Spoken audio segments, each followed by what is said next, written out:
এই মুহূর্তে আমরা সকলেই চাই আরজি করের যে দুর্বিষহ ঘটনা ঘটেছে তার সঠিক জাস্টিস। We want justice. আমি যে ছবি তুলে ধরছি, যে ভিডিও তুলে ধরছি, সেটা ব্যাঙ্গালোরে টাউন হলের একটি ভিডিও। সেটি ঘটনাটি ঘটার বেশ কিছুদিন বাদে যখন প্রথম এই প্রতিবাদ উঠে আসে, তার ঢেউ যখন ব্যাঙ্গালোরে এসে পৌঁছয়, সেটি 14ই আগস্টের রাত। এবং কম বয়সী থেকে বেশি বয়সী সমস্ত বয়সের মানুষই আমাদের সাথে হেঁটেছেন। 80 থেকে 8 বছর কেউই কিন্তু বাদ পড়েনি এই জমায়েত থেকে।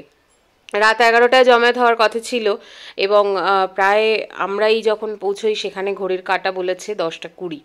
তো আস্তে আস্তে আস্তে আস্তে সেই সংখ্যাগরিষ্ঠতা বাড়তে থাকে। প্রথমে তো প্রশাসনের পারমিশন, যেহেতু অন্য রাজ্যে আমরা আছি, পাইনি, কিন্তু সময়ের গতিবিধি ধরে আমরা এগোতে থাকি এবং যথেষ্ট সুশৃঙ্খলভাবেই আমরা সেখানে অন্য আরেকটি দল যারা কিনা 15 অগস্টের সেলিব্রেশনের জন্য টাউন হলের সামনে উপস্থিত ছিলেন এবং বিভিন্ন রকম সাংস্কৃতিক অনুষ্ঠান, বক্তব্য, আলোচনা, পর্যালোচনা করছিলেন, তাদের সাথেই আমাদেরকে মঞ্চ ভাগ করে নেওয়ার জন্য পারমিশন দেওয়া হয়। আমরা তাতেই যথেষ্ট খুশি, যথেষ্ট আপ্লুত ছিলাম।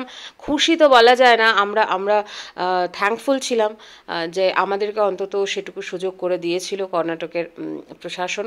তো আমরা শান্তিপূর্ণভাবেই এই জমায়েত সেদিন করি এবং সেদিনের আরও একটি ভালো লাগা বলতে পারো ছিল যে এই রাজ্যের প্রতিটা মানুষ, যে দল আমাদেরকে মঞ্চ দিয়েছিল, তারাও আমাদের সঙ্গে কিন্তু এই প্রতিবাদ মিছিলে যোগদান করেছিল।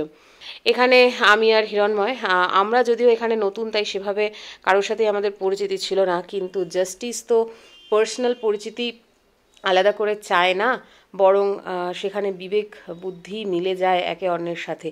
আর সেই হাতে হাত রেখেই, সেই বুদ্ধিতে ভর করেই আমরা পায়ে পায়ে হেঁটেছি।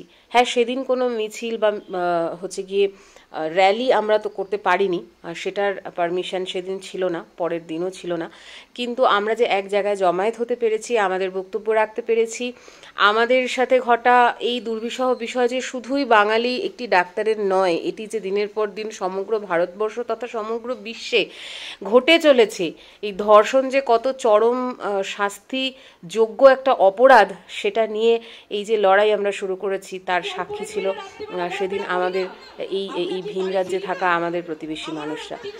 আমি 4টে থেকে 1টা অবধি জব করি, তারপরে কি আমি বাড়ি আসতে ভয় পাই? তো সেইটার দিক থেকে দাঁড়িয়ে আজকে আমরা সবাই একত্রিত হয়েছি।